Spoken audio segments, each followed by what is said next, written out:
आपने अपनी गुफ्तगू में केरला हाई कोर्ट का भी हवाला दिया और एक तरह कर्नाटका हाई कोर्ट का है। दोनों फैसलों में क्या फर्क है? क्या एक फैसला दूसरे के बिल्कुल तजाद है, या दोनों फैसले में कुछ ऐसी चीजें हैं जिसको सुप्रीम कोर्ट में दोनों फैसलों को कोट किया जा सकता है?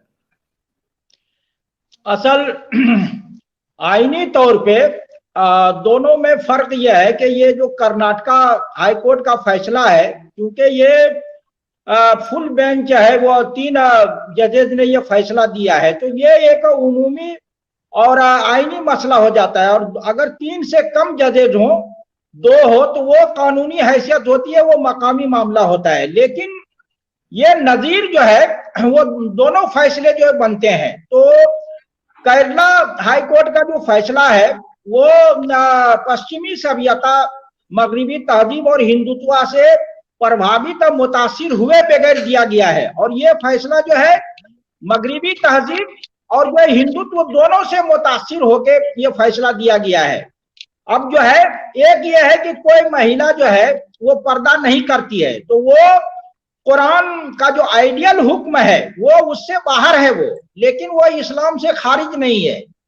लेकिन जो बुर्का जो है वो पहनना चाहती है, जो पर्दा करना चाहती है, तो ये उसकी आजादी है। तो ये आजादी चूंकि खत्म हो रही है और संविधान और आईन का जो है बुनियादी मकसद और रूह जो है वो मजहबी और जो रिवायती आजादी है। जैसे शिमाल मशरिक की रियासतों के जो कबाइल हैं उनकी रिवायत को जो है जारी है, उसमें मुआशरती रिवायत जो है, तो उस रिवायत को तहफ्फुज फराम किया है भारत के संविधान ने।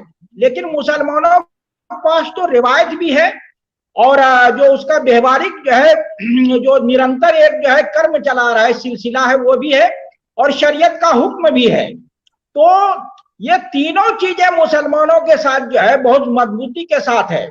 और हिंदू समाज जो है जो चीजें जो है वो शुरू से नहीं है, निरंतर नहीं है, बाद में बनाया है और ने वो अनिवार्य है और ने जो है वो उसका हिस्सा है, फिर भी जो है उसको बड़ा जो है महत्व दिया जाता है। जैसे मैं कहता हूँ हनुमान चालीसा जो है, हनुमान चालीसा जो है ये कहा जाता है कि तुलसीदास ने जो है ये हनुमान चालीसा लिखी है, लेकिन जितनी भी जो है उनकी मुस्तनद सवाने हैं और उनकी जो किताबें हैं, रामचरितमानस है, दोहावली है, गीतावली है, विनय पत्रिका है, तो ये जितनी चीजें उनकी मुस्तनद जो है वो तसनीफात में रामचरितमानस का जिक्र ही नहीं है। अगर तुलसीदास ने रामचरितमानस लिखी है और जो है तो वो सब मानते हैं उसको, लेकिन ये हनुमान चालीसा जो है उनकी मशकूक किताबों में है कि उन्होंने ये जो है लिखी है कि नहीं लिखी है। लेकिन तुलसीदास तो अकबर के जमाने में थे, ये अगर जो है वो 1574 वगैरह में अगर वो चीजें ये लिखते हैं या उससे आगे पीछे वो लिखते हैं, तो वो धर्म का हिस्सा कैसे बनेगा? वो हनुमान ने तो ये कहा नहीं है, ये न राम के जमाने में ये था ना हनुमान के जमाने में। हनुमान और राम तो अपने जमाने में थे और जो है हनुमान भक्त थे, तो हनुमान ने जो ये कहा नहीं, तो आपने उनका चालीसा कैसे लिखा? तो तुलसीदास जो है कोई पैगंबर नबी तो है नहीं कि उनकी तरफ से कुछ आया हो और उसको लोग जो मानना चाहिए।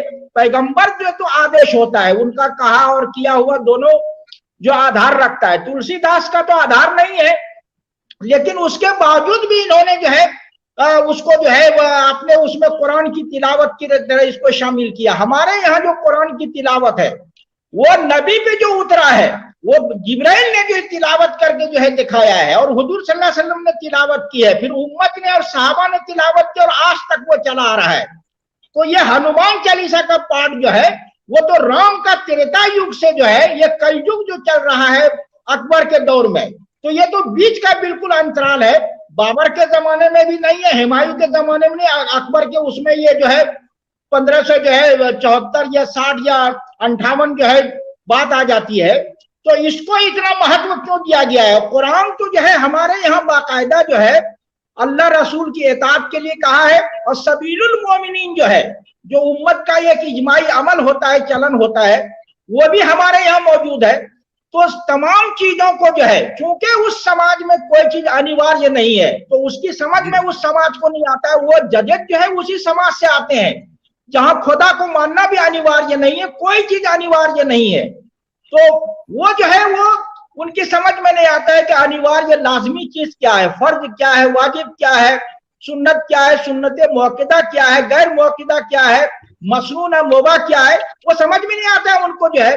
तो ये जो फैसला दिया गया है, ये जो हम जो है जो अमल करते हैं वो रसूलुल्लाह से जो है इताअत और जो हमारा विचार है, जो अवधारणा है, अकीदा है, उसकी बुनियाद पे है। तो इस अकीदे के बारे में जिस आधार पे जो है महिला जो है पर्दा करती है, या जो मुसलमान जो है वो नमाज पढ़ते हैं मस्जिदों में जाके, तो उस नजरिए और विचार की बुनियाद पे है। तो नजरिए और विचार को परिभाषित करने का अधिकार जो है वो अल्लाह रसूल को है और मुज्तहिद को है और उम्मत के इजमाई अमल को है। ये जो है गैर मुस्लिम का फैसला जो है शरीयत के मामले में वैसे भी इजमाई उम्मत है कि उनका फैसला जो है वो नाफिज नहीं माना जाता है। तो अगर वो जो है उसके शरीयत के हिसाब से अगर फैसला होगा तो माना जाएगा, गैर का भी है। जैसे हुजूर सल्लल्लाहु अलैहि वसल्लम ने यहूदियों का फैसला उनकी शरीयत के मुताबिक किया था, तो वो जो है वो नाफिज माना गया है। तो आज की तारीख में चूंकि हिंदू मुसलमान दोनों का मुश्तरक मामला जो अथॉरिटी है और जिस जो है निज़ाम हुकूमत का हम लोग हिस्सा है, उसमें अदालत आती है, तो मुस्लिम पर्सनल लॉ के तहत जो है और धर्म की जो आजादी दी है जो है संविधान की धारा 25 और 15 में, तो वो भी बिल्कुल जो है संविधान के विरुद्ध है कि आजादी को जो है वो संरक्षण और तहफ्फुज देने के बजाय उसको खत्म किया गया है। आज तक यही होता था कि कोई मामला आता था तो उस पर जो है वो स्टे होता था और उसको आला हाल ही बाकी रखा जाता है। यहाँ उन्होंने उसको खत्म करके जो है कहा कि जो है अभी इसको रोक दिया जाए, फिर जो है देखा जाएगा। तो ये एक अदालती सनशाइन हर्बल मायूस शादीशुदा मर्दों के लिए जड़ी बूटियों से तैयार करदा असरदार दवा। इसके अलावा वजन बढ़ाने और मोटापा कम करने के लिए लाजवाब दवाएं इंडिया में कहीं भी हासिल करने के लिए अभी कॉल करें। मिलेट टाइम्स को आपकी जरूरत है, हमारी आप माली मदद करें। हर महीने सिर्फ 100 रुपये और 1 साल के लिए 1 साल सिर्फ 1000 रुपये। रकम भेजने के लिए यहाँ दिए गए फोन पे, गूगल पे और पेटीएम नंबर का इस्तेमाल कर सकते हैं।